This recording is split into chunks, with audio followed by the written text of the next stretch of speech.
우리 함께 읽겠습니다. 형제들아, 자는 자들에 관하여는 너희가 알지 못함을 우리가 원하지 아니하노니 이는 소망 없는 다른 이와 같이 슬퍼하지 않게 하려 함이라. 우리가 예수께서 죽으셨다가 다시 살아나심을 믿을진대 이와 같이 예수 안에서 자는 자들도 하나님이 그와 함께 데리고 오시리라. 우리가 주의 말씀으로 너희에게 이것을 말하노니 주께서 강림하실 때까지 우리 살아남아 있는 자들도 자는 자보다 결코 앞서지 못하리라. 주께서 호령과 천사장의 소리와 하나님의 나팔 소리로 친히 하늘로부터 강림하시리니 그리스도 안에서 죽은 자들이 먼저 일어나고 그 후에 우리 살아남은 자들도 그들과 함께 구름 속으로 끌려 올려 공중에서 주를 영접하게 하시리니 그리하여 우리가 항상 주와 함께 있으리라. 그러므로 이러한 말로 서로 위로하라. 아멘. 사랑하는 여러분, 오늘 하루도 정신없이 달려오셨을 겁니다. 우리의 스마트폰 캘린더는 수많은 약속과 할 일들로 채워져 있습니다. 회사를 다니는 분들은 미팅 약속, 또 친구와의 약속, 열심히 살을 빼려고 하는 분들은 운동 스케줄, 또 휴가를 준비한다면 휴가 계획까지 우리의 스마트폰 캘린더는 여러 약속으로 채워져 있어요. 그렇게 많은 현대인들은 1분 1초를 쪼개가며 미래를 계획합니다. 그런데 여러분, 우리 모두에게 예외 없이 주어지는 약속이 있습니다. 누구도 자신의 일정표에, 일과표에 그것을 기록해 두지는 않았지만 어떤 누구도 피해갈 수 없는 한 가지 약속이 있어요. 단 하나의 약속이 있습니다. 무엇일까요? 그것은 바로 죽음입니다. 솔직히 말해 이 주제는 무겁고 불편한 주제입니다. 바쁜 일상 속에 굳이 떠올리고 싶지 않은 주제입니다. 막연한 불안감의 근원이기도 하고, 그래서 애써 외면하는 주제, 바로 죽음의 문제죠. 하지만 어떻습니까? 그 사실을 애써 외면하고 우리는 마치 영원히 살 것 같이 그렇게 살아갑니다. 그런데 어떻습니까? 우리 인생은 우리의 계획대로만 흘러가지 않지요. 예고 없이 찾아오는 이별이 있습니다. 우리는 그때 그토록 외면했던 죽음을 마주보게 됩니다. 사랑하는 가족을 잃습니다. 소중한 친구를 먼저 떠내보내기도 합니다. 그 절망적인 순간에 세상 그 어떤 것으로도 채울 수 없는 그 슬픔 앞에서 우리는 과연 무엇을 붙잡아야 할까요? 오늘 사도 바울은 바로 이 질문에 대해 소망 없는 자들처럼 슬퍼하지 말라고 하늘의 위로를 우리에게 전해주고 있습니다. 바울은 먼저 13절에서 이렇게 말합니다. 우리 다 같이 읽어볼까요? 형제들아, 자는 자들에 관하여는 너희가 알지 못함을 우리가 원하지 아니하노니 이는 소망 없는 다른 이와 같이 슬퍼하지 않게 하려 함이라. 여기서 자는 자들은 먼저 세상을 떠난 성도들을 의미합니다. 그런데 데살로니가 교회의 성도 중 일부는 이 말을 이렇게 오해했습니다. 예수님께서 다시 오시기 전에 죽은 사람들은 그 재림의 영광에 참여할 수 없다는 거예요. 예수님을 믿다가 먼저 죽을 수 있잖아요. 그런데 그렇게 먼저 죽은 사람들은 예수님의 그 재림의 영광에 참여할 수 없다고 생각했습니다. 그래서 깊은 슬픔에 빠지고는 했어요. 마치 이 세상에서의 이별이 영원한 그 끝이라는 그렇게 믿는 사람들이 있었습니다. 그래서 사도 바울은 말하는 겁니다. 소망 없는 다른 이들처럼 슬퍼하지 말라라고 사도 바울은 말하고 있는 것입니다. 성경이 죽음을 잔다라고 표현하는 것은 결코 그 영혼이 의식 없이 잠들어 있다라는 뜻이 아니에요. 여러분 기억하십니까? 부자와 나사로의 이야기 기억하세요? 부자의 상에서 떨어지는 그 부스러기를 먹었던 거지 나사로는 천국에 갔지만 부자는 어떻습니까? 음부에 떨어집니다. 음부의 고통 가운데 던져집니다. 그때 음부의 그 고통, 지옥의 그 고통 가운데 그가 고통당하며 품는 한 가지 마음이 있었습니다. 지옥은 있으니 이 사실을 내 형제들에게 알려달라. 그래서 나와 같은 고통을 겪지 말게 해달라고 간청을 합니다.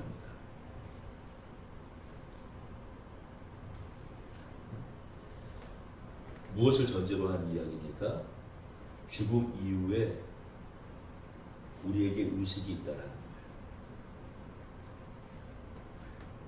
죽음 이후에도 우리의 의식은 분명히 존재한다라는 겁니다. 그렇다면 이 잔다라는 표현은 어떤 의미입니까? 고된 인생을 마치고 주님의 품 안에서 안식하며 부활의 아침을 기다리는 평안한 상태, 그것을 상징적으로 의미하는 것이 잔다라는 표현이에요. 그렇습니다. 우리 그리스도인들은 사랑하는 사람을 잃으면 슬퍼합니다. 우리도 마찬가지로 슬퍼해요. 눈물이 나죠. 왜 슬프지 않겠습니까? 더 잘해주지 못한 것에 대한 그런 마음의 아픔, 후회, 그리움이 사무칩니다. 하지만 우리는 우리의 슬픔은 믿지 않는 사람들의 슬픔과 결정적인 차이가 있습니다. 그것은 죽음이, 우리 육체의 죽음이 이 세상 삶의 끝이 아님을 우리는 알고 있습니다. 그래서 우리는 절망으로 주저앉을 수 없는 인생입니다. 저 역시 몇 해 전에 저희 아버지를 갑작스럽게 떠나보냈어요. 오늘 말씀을 준비하면서 몇 해 전 떠나보낸 그 아버지 생각이 나더라고요. 더더욱 그럴 수밖에 없었던 것은 몇 주 전인가 우리 고등부 친구 하나가 목사님은 죽음에 대해서 어떻게 생각하냐고, 그 친구의 할아버지를 얼마 전에 그 친구도 보냈는데 그 이후로부터 마음이 너무 고통스럽다고, 목사님은 어떠시냐고 물어보는 거예요. 그래서 그렇게 얘기했죠. 나도 뭐 바로 전은 아니지만 몇 년 전에 아버지를 먼저 하늘나라로 보냈다. 그런데 오해하지 않았으면 좋겠다. 물론 많이 슬펐지. 자주 찾아가지도 못하고 많이 편찮으셨는데 아버지를 모시고 수소문해서 좋은 병원에도 함께 가보지 못한 것, 좀 더 사실 수 있는 기회가 있었던 것 같은데 그것을 놓친 것 같은 그런 아쉬움이 많고 그것이 마음에 많이 남는다라고 이야기했어요. 하지만 혹시 오해하지 않았으면 좋겠는데 그렇게 슬프지만은 않았다. 왜냐하면 하나님 나라가 반드시 있고 우리 아버지는, 목사님 아버지는 천국에 가 계실 것이기 때문에 하나님의 품에, 주님의 품에 안겨 계실 것이기 때문에 그래서 끝내 다시 만날 것이기에 그렇게 슬픔이 오래가지는 않았다. 이 말이 그 친구에게 얼마나 큰 위로가 되었는지는 모르겠어요. 하지만 적어도 저에게 있어서, 그리고 그 친구에게도 그 말이 위로가 되었기를 바랬습니다. 그렇습니다. 이것이야말로 세상이 줄 수 없는 우리 믿는 자들의 위로입니다. 여러분, 그렇다면 이 담대한 위로와 확신은 도대체 어디서 오는 것일까요? 무엇이 우리의 슬픔이 절망이 아닌 소망을 품은 슬픔으로 변화시키는 것일까요? 바울은 그 답을 우리 신앙의 심장부 바로 예수 그리스도의 부활에서 찾습니다. 우리 14절 말씀을 같이 읽어보겠습니다. 우리가 예수께서 죽으셨다가 다시 살아나심을 믿을진대 이와 같이 예수 안에서 자는 자들도 하나님이 그와 함께 데리고 오시리라. 여러분, 우리의 신앙은 예수님의 십자가에서 멈추지 않습니다. 십자가가 죄를 용서하기 위한 사건이었다면 부활은 그 죄와 사망의 권세를 완전히 깨뜨리셨다라는 승리의 증거입니다. 인류의 왕 되었던 인류를 지배하던 그 죽음이 예수님의 부활 앞에서 사망 선고를 받은 것입니다. 예수님께서 부활하셨다라는 이 사실이 왜 그렇게 중요할까요? 그것은 예수님의 부활이 곧 우리의 부활을 보증하는 약속의 인장과 같기 때문입니다. 예수님을 믿고 그분 안에서 잠든 자들은 사라진 것이 아니라 예수님이 십자가에 못 박히실 그때 옆에 있던 한편 강도에게 약속하셨던 바로 그 낙원. 주님, 우리는 이렇게 못된 짓을 일삼았던 그런 강도에 불과하지만 주님은 이 십자가에 매달릴 분이 아니십니다. 라고 예수님을 멸시했던 그 자신의 동료를 꾸짖으며 주님 계신 그곳에 저도 함께 있게 하옵소서 간절히 원했던 그 강도에게 예수님께서 이렇게 말씀하셨습니다. 내가 오늘 나와 함께 낙원에 있으리라. 그렇습니다. 주님께서 다시 오실 그날에 우리보다 앞서 주님 품 안에 잠들었던 자들은 낙원에 있다. 주님께서 다시 오시는 날 그와 함께 데리고 오실 것입니다. 우리의 이별은 잠시일 뿐 영원한 이별이 아닙니다. 주님의 부활은 주님께서 오실 때 다시 오실 그 주님과 함께 더불어 함께 올 가장 확실한 약속의 보증이 됩니다. 바로 그것이 예수 그리스도의 부활입니다. 이처럼 예수님의 부활이 과거에 죽은 성도들과 현재를 살아가는 우리에게 실제적인 위로를 준다면 바울은 여기서 한 걸음 더 나아가서 우리의 시선을 장차 다가올 가장 영광스러운 미래로 향하게 합니다.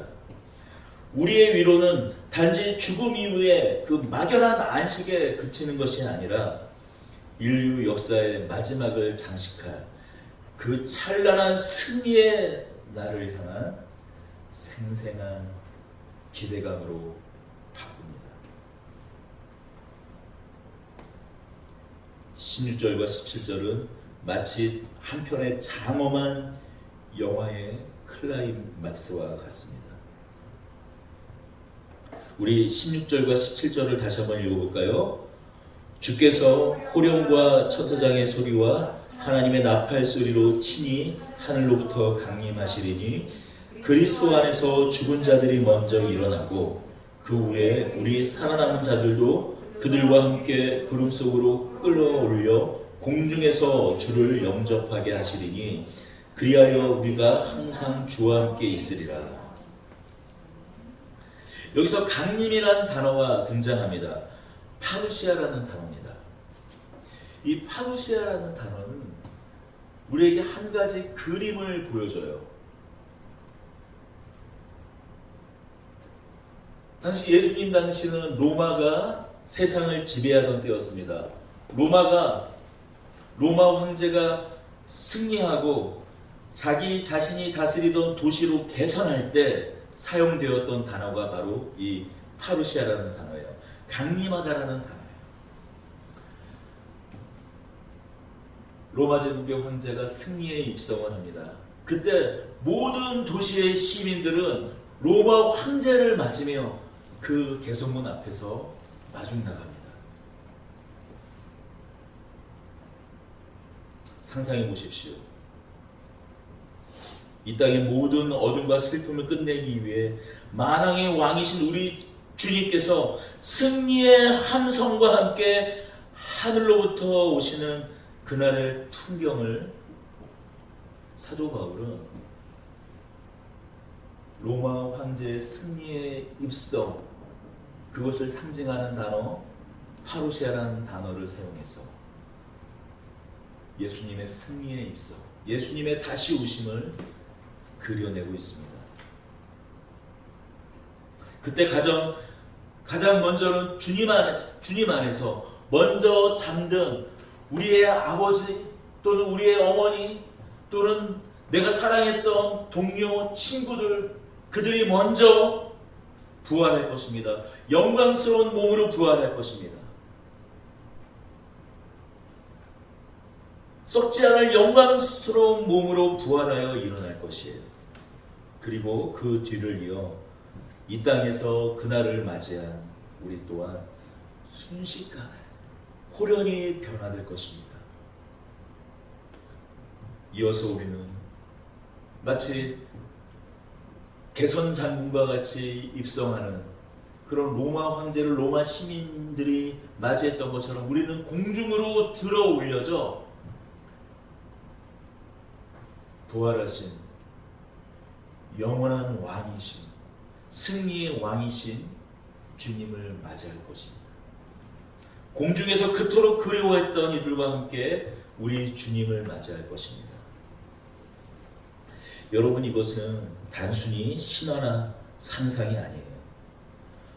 예수님께서도 마태복음 24장에서 친히 하나님이시며 하나님의 아들이신 예수님께서 친히 말씀하신 말씀이기도 합니다.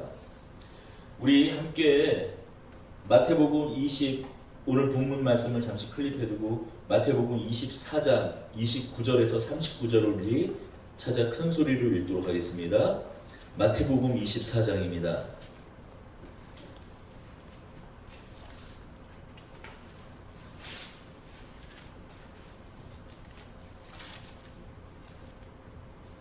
(29절에서) (31절) 우리 큰 목소리로 함께 읽겠습니다.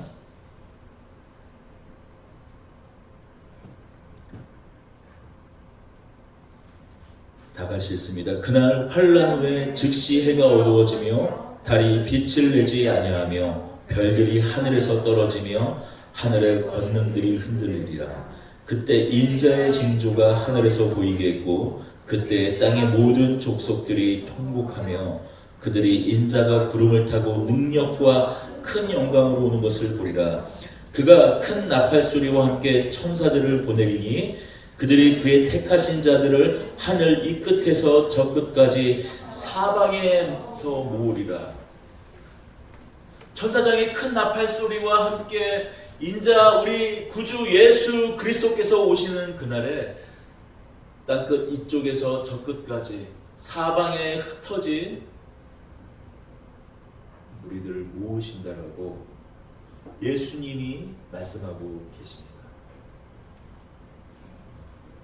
이것은 사도 바울이 성령의 감동을 통해 오늘 본문에서 우리에게 전하는 비밀이기도 합니다.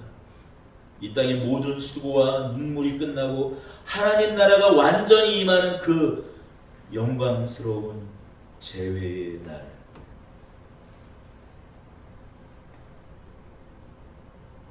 우리가 소망하는 그날 일어날 일이기도 합니다. 바로 그날 우리의 위로 또한 완전히 완성될 것입니다. 바울은 이 모든 장엄한 약속 끝에 우리에게 실제적인 권면을 합니다. 18절입니다. 같이 읽겠습니다. 그러므로 이러한 말로 서로 위로하라. 사랑하는 여러분, 죽음과 이별에 대한 불안은 어쩌면 당연한 감정입니다.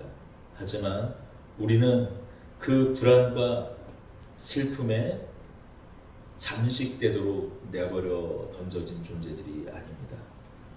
우리에게는 세상이 알지 못하는 빼앗을 수 없는 영원한 위로가 있습니다.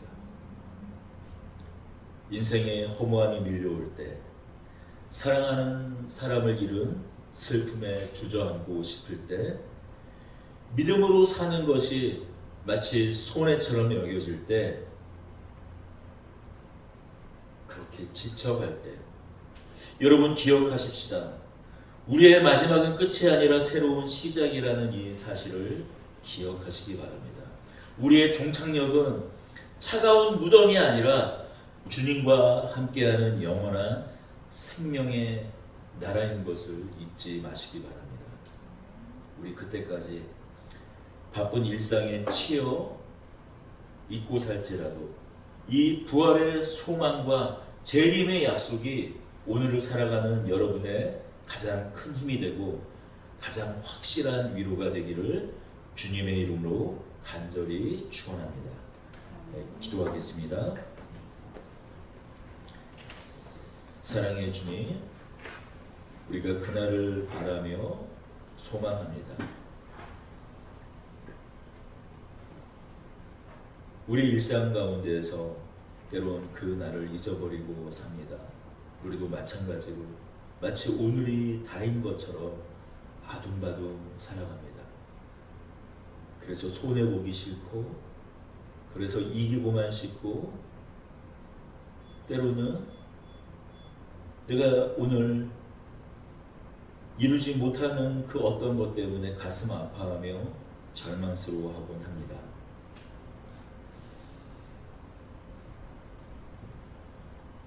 그런 날을 보내고 있는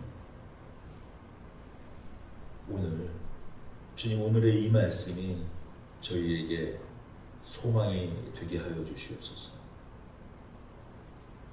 위로가 되게 하여 주시옵소서. 또 누군가 죽음의 불안이나 또 이 세상의 덧없음 앞에서 슬퍼하며 절망하는 누군가가 있다면, 다만 이 세상이 아니라 주님의 오시는 날, 우리가 그 영광스러운 날을 바라보며 살아가는 믿음의 사람이라는 것을 잊지 않고 오늘 하루를 주님 안에서 묵묵히 하루하루를 견디는, 또 주님을 기뻐하며 살아가는 저희들 되게 하여 주시옵소서. 우리 주 예수 그리스도의 이름으로 기도드리옵나이다. 아멘. 우리 주님 다시 오실 때까지 찬송하며 오늘 예배를 마치도록 하겠습니다.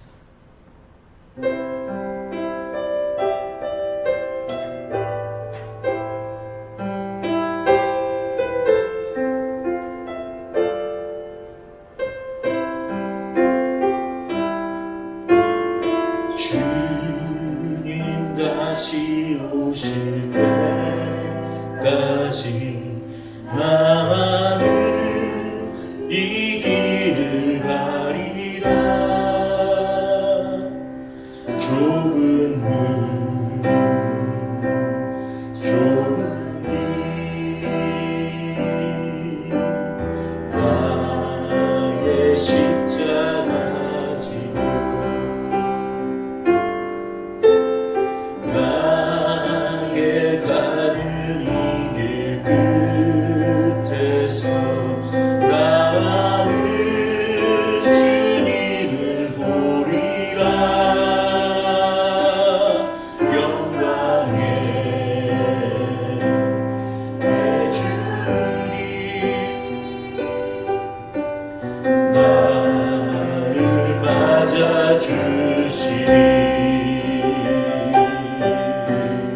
주님 다시 오실 때까지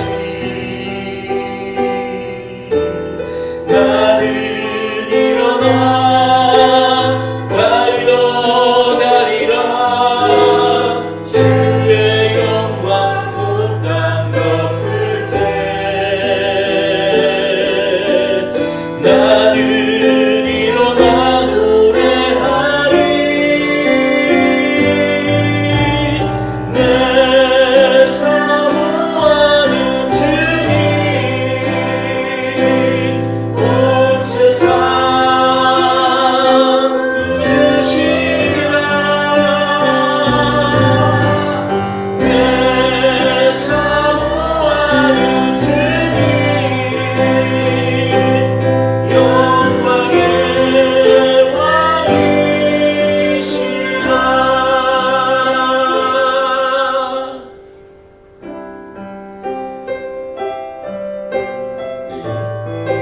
절망하지 마십시다.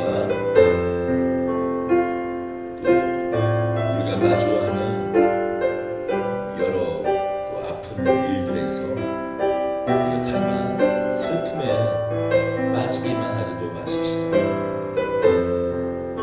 때로 우리 앞에 좌절이 실패가 있지만 그러나 끝내 우리는 승리한 인생인 줄 믿기를 바랍니다. 우리가 주 안에서 이미 이 세상에서 승리한 인생인 것을 믿는 믿음으로 다시 한번 이 찬송 고백하며 나아가십시다.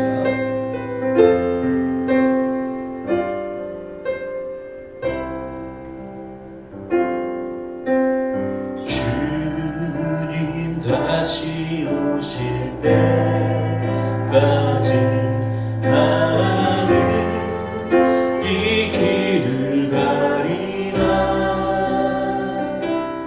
좁은 문 좁은 길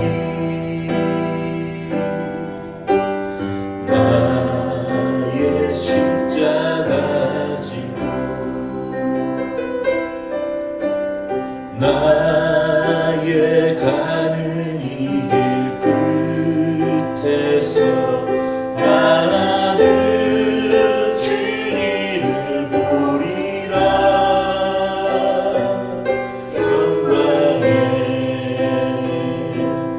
내 주님 나를 받아주시. 주님 다시 오실 때까지 나는 일어나 달려가리라. 주의 영광 온 땅 덮을 때 나는 일어나 노래하리. 내 사모하는 주님 온 세상 꾸짖으시라. 내 사모하는 주님 영광의 왕이시라. 내 사모하는 주님 내 사모하는 주님 온 세상 꾸짖으시라. 내 사모하는 주님 영광의 왕이시라.